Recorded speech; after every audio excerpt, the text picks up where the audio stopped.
What if the very thing you've been running from, being alone with yourself, holds the key to unlocking a life of profound peace and transformation? 2,500 years ago, a young prince named Siddhartha walked away from a palace filled with every pleasure imaginable. He chose solitude. He chose simplicity. He chose to face his deepest fears and darkest thoughts. And in that sacred space of aloneness, he discovered something extraordinary, the path to ending all suffering. Today, we live in a world that's louder than ever. Our phones buzz. Our minds race. We fill every quiet moment with noise, with distractions, with anything that keeps us from sitting still with ourselves. But what if this constant running is exactly what's keeping us trapped? Welcome to Buddha Coha, where ancient wisdom meets modern healing. Today, we'll explore 3 life-changing Buddhist principles that can transform your existence, not in years, not in months, but starting today. These aren't just pretty philosophies. They're practical tools that have guided millions toward liberation. Are you ready to discover the profound power hidden in your solitude?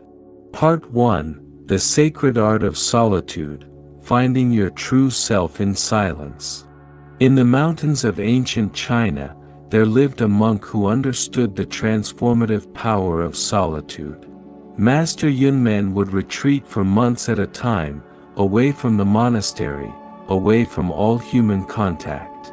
Fellow monks often questioned this practice, asking visitors who returned from the mountains, "Doesn't he feel lonely up there, away from everyone?"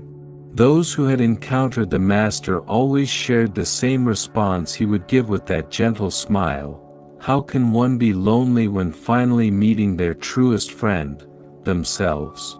During one particularly challenging retreat, after 30 days of sitting in complete silence, Master Yunmen faced what Buddhist texts describe as the night of the soul. Waves of fear, anger, and despair crashed over him like a tsunami. Every fiber of his being wanted to run back to the monastery, back to the comfort of community and distraction. But he remained. He breathed. He observed. And in that space, that terrifying, beautiful space of complete aloneness, something miraculous occurred. The storms in his mind began to settle. The chaos gave way to clarity. He realized that all his life, he had been seeking answers outside himself, when everything he needed was already within. Later, when asked about this experience, Master Yunmen would say, "In the depth of winter, I finally learned that within me there lay an invincible summer."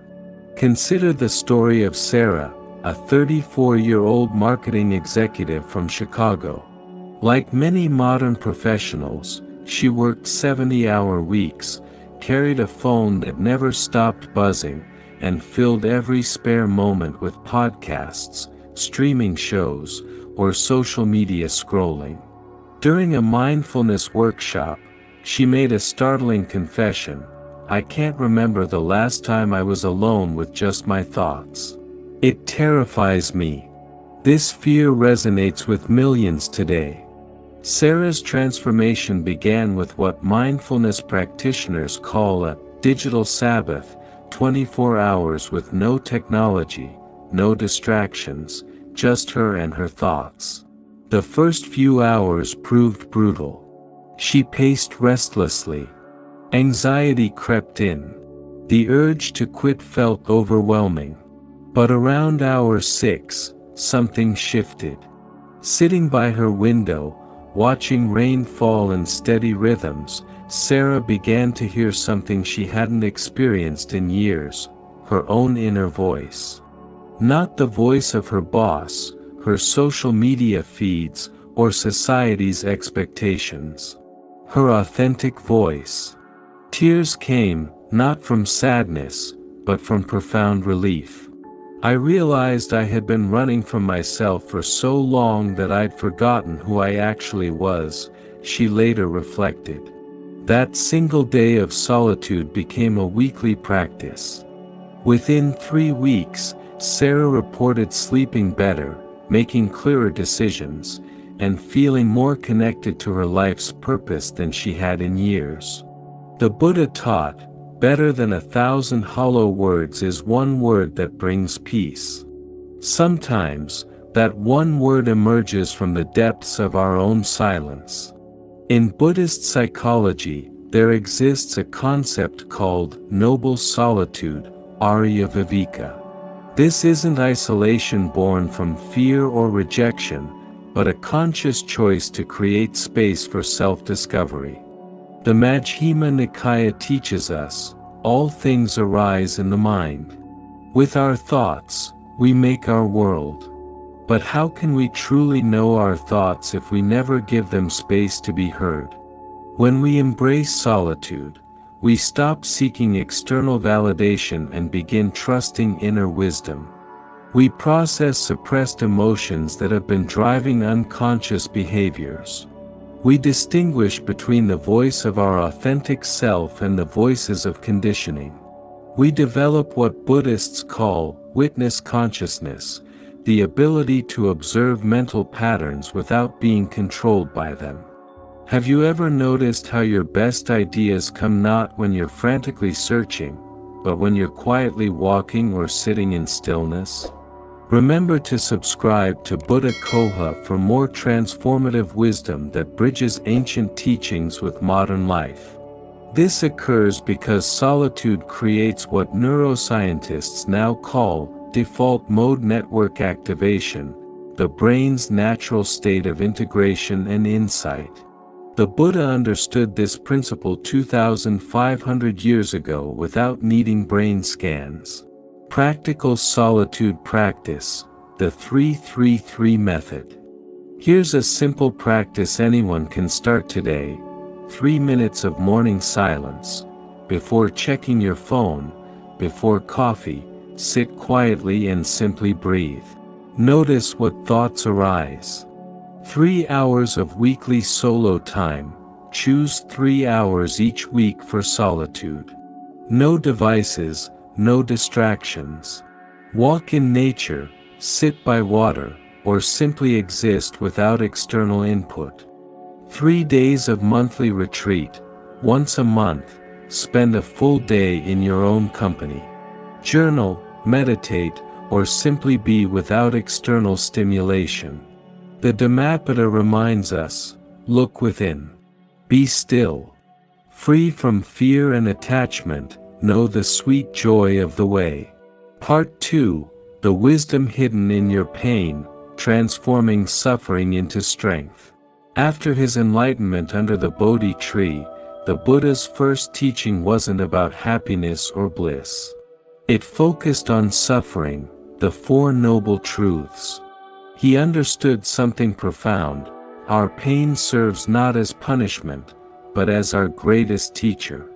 A beautiful story from the Vinaya tells of a young monk named Channa who approached the Buddha in deep anguish. He had lost his parents, his health was failing, and his mind was tormented by grief. "Master," Channa cried, "why must I suffer so much? I try to be good, to follow the teachings, yet pain follows me like a shadow." The Buddha looked at him with infinite compassion and replied, "Channa, tell me, when you place a pot of water over fire, what happens? It boils, Master. And if you remove it from the fire? It cools. The water doesn't become the fire, does it? It simply receives the fire's energy and transforms. Your suffering is the fire, young monk. You are the water. You have a choice: you can let the fire destroy the pot, or you can use its energy to purify yourself, to become something new." Channa spent the next 7 days in meditation, not trying to escape his pain, but sitting with it, studying it, learning from it. On the 7th day, he experienced what he later described as the most profound liberation of his life. He realized that his pain had been showing him exactly where he remained attached, still clinging, still afraid to let go. His suffering became his map to freedom. Consider Marcus, a tech entrepreneur from San Francisco who lost everything in a startup crash. He arrived at a retreat center broken, ashamed, and convinced he was a complete failure. "I worked 100-hour weeks for 3 years," he shared, his voice barely audible. "I sacrificed my health, my relationships, my peace of mind. And for what? Complete failure." For weeks, Marcus was consumed by rage, at himself, at his investors, at the universe. He wanted to numb the pain with alcohol, work, anything to make it stop. Then he was introduced to a Buddhist practice called making friends with your pain. Instead of running from his anger and shame, he learned to sit with these emotions like honored guests. "What is this anger trying to teach you?" became the guiding question. "What wisdom is hidden in this shame?" Gradually, Marcus began to see that his pain was actually a compassionate teacher. His anger revealed that he had been living someone else's dream, not his own. His shame showed how much he had tied his self-worth to external success. The business failure wasn't his downfall, it was his liberation from a life that was never truly authentic. 6 months later, Marcus started a non-profit teaching financial literacy to underserved communities.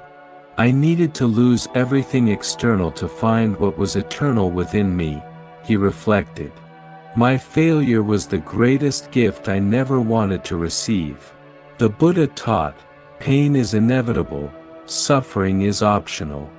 The difference lies in how we relate to our experience. In Buddhist understanding, there are 2 types of pain: 1, primary pain, the inevitable challenges of human existence.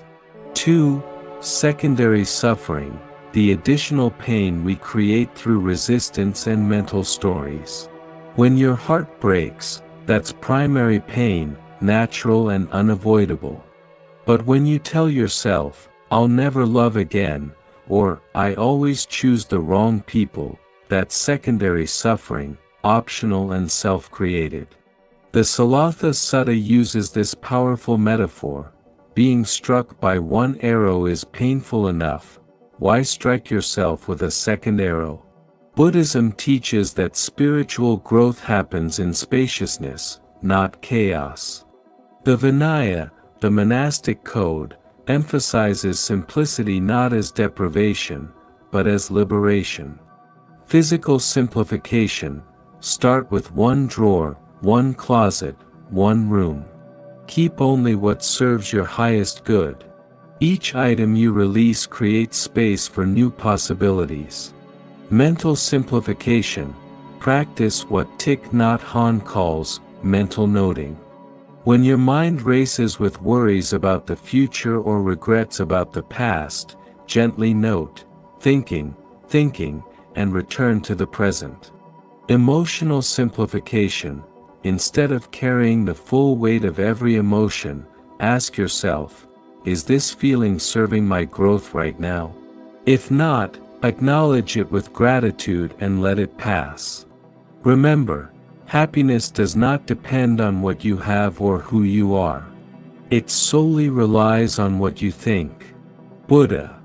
Part 3, The Observer Mind, Mastering Your Inner World Through Mindfulness. In ancient India, a king kept a magnificent elephant for royal ceremonies. This elephant was beautiful and powerful, but had one dangerous flaw: whenever it saw red cloth, it would fly into an uncontrollable rage. One day, during an important festival, someone in the crowd wore a bright red robe. The elephant went wild, breaking its chains, destroying property, and terrifying everyone. The king was furious and ordered the elephant to be eliminated. But the royal elephant trainer, a wise man who had studied Buddhist teachings, approached the king with a different solution. "Your Majesty," he said, "we don't need to destroy the elephant. We need to train its mind." For the next month, the trainer worked with the elephant every day. But instead of avoiding red cloth, he gradually introduced it in controlled situations. He taught the elephant to simply observe the red without reacting, to notice the arising of anger without being controlled by it. Slowly, the elephant learned to see red cloth and remain calm. It became what Buddhists call the witness, aware of its reactions but not enslaved by them. The king was amazed. "How did you achieve this miracle?" The trainer smiled. "Your Majesty, the elephant's mind was like an untrained human mind, reactive, impulsive, controlled by its conditioning. Through mindfulness practice, it learned to observe its reactions without being ruled by them. The elephant didn't stop feeling, it learned to feel without being overwhelmed." This represents the essence of Buddhist mindfulness, not the absence of emotions, but the mastery of our relationship with them. Jennifer was a successful lawyer from Boston with one major challenge: road rage. Her daily commute had become a battlefield. Every slow driver, every traffic jam, every perceived slight on the road would send her into a fury that lasted for hours. "I was that person screaming at other drivers, honking aggressively, arriving at work already depleted," she shared during a mindfulness group session. "My 12-year-old daughter said she was embarrassed to drive with me." That comment became Jennifer's wake-up call. She was introduced to a practice called traffic meditation. Instead of fighting the reality of traffic, she learned to use it as a mindfulness practice. Week 1, Jennifer simply began to notice her anger without judgment. "Oh, anger is arising," she would note when cut off by another driver. Week 2, she began to breathe consciously when she felt rage building. 3 deep breaths before any reaction. Week 3, she started to see other drivers as fellow human beings, probably dealing with their own stress and challenges. Week 4, traffic became her daily meditation retreat, a chance to practice patience, compassion, and presence. 6 weeks later, Jennifer's transformation was remarkable. Not only had her road rage disappeared, but her overall stress levels had plummeted. Her daughter now enjoyed their drives together, and Jennifer often arrived at work more centered than when she left home. "I realized that I had been giving every random driver on the highway control over my emotional state," Jennifer reflected. "Mindfulness gave me back my power." What Jennifer discovered is what Buddhists have taught for millennia: we are not our thoughts, we are not our emotions. We are the aware presence that observes them. The Satipatthana Sutta, one of Buddhism's most important texts on mindfulness, describes 4 foundations of awareness. 1. Mindfulness of body, becoming aware of physical sensations without being controlled by them. 2. Mindfulness of feelings, observing emotions as temporary visitors, not permanent residents. 3. Mindfulness of mind, watching thoughts arise and pass like clouds in an open sky. 4. Mindfulness of mental objects, recognizing the patterns and stories that create suffering. Modern neuroscience confirms what Buddha taught: regular mindfulness practice literally changes the brain. It strengthens the prefrontal cortex, our center of wise decision-making, and calms the amygdala, our center of reactive fear. But mindfulness without compassion can become cold observation. True Buddhist practice always includes metta, loving kindness, especially toward ourselves. There's a beautiful story about the Buddha's cousin, Ananda, who was struggling with harsh self-judgment. He approached the Buddha, saying, "Master, I see my faults so clearly now. I am disgusted with myself." The Buddha replied, "Ananda, would you speak to a small child the way you speak to yourself?" "Of course not, Master. I would be gentle, encouraging, and patient." "Then why, dear friend, do you not offer yourself the same kindness you would show a child?" This reveals the revolutionary insight of Buddhist self-compassion: we cannot hate ourselves into transformation. Only love has the power to heal and change. Here's a practical exercise anyone can start immediately: morning self-compassion practice. Before getting out of bed, place your hand on your heart and ask, "What do I need today to feel nourished and supported?" Listen to the answer without judgment. Midday mindfulness check-in. Set a gentle alarm for noon. When it sounds, simply pause and ask, "What am I feeling right now? What am I thinking?" Observe without trying to change anything. Evening forgiveness ritual. Before sleep, offer yourself forgiveness for any mistakes of the day. Say, "I am learning. I am growing. I am worthy of love, especially my own." The Dhammapada teaches us, if you want to know your past, look at your present life.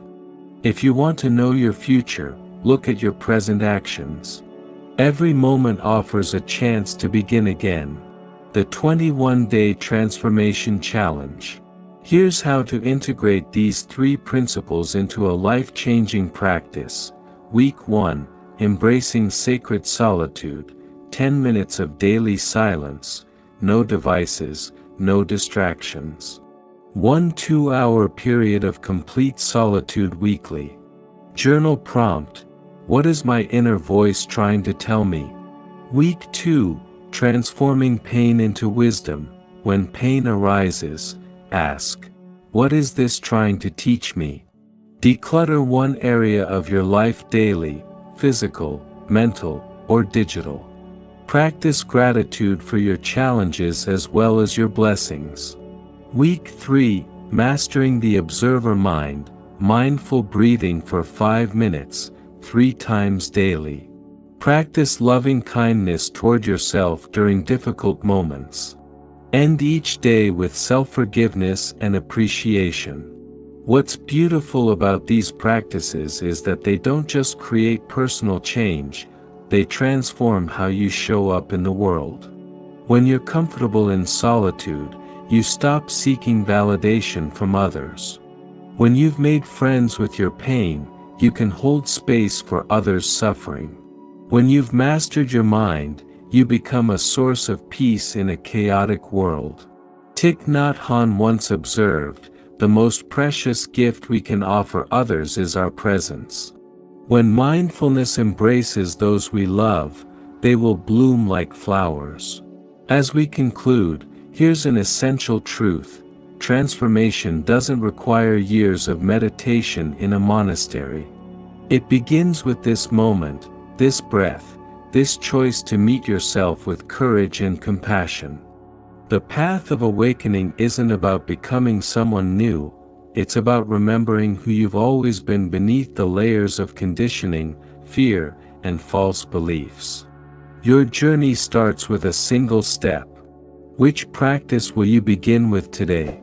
Please subscribe to Buddha Coha for more life-transforming wisdom, and share this video with someone who needs to hear that they already have everything they need within them. May all beings be happy. May all beings be free from suffering. May all beings awaken to their true nature of peace and love. Remember, you are not broken and in need of fixing. You are whole and in the process of remembering. Your solitude is sacred. Your pain is your teacher. Your awareness is your freedom. The Buddha's final words were, "Work out your salvation with diligence." This is your invitation to begin that work, not someday, not when conditions are perfect, but now. Subscribe to Buddha Coha, hit the notification bell, and take the first step on your journey of transformation today. Until next time, may you walk in peace, love, and awakened awareness. Namaste.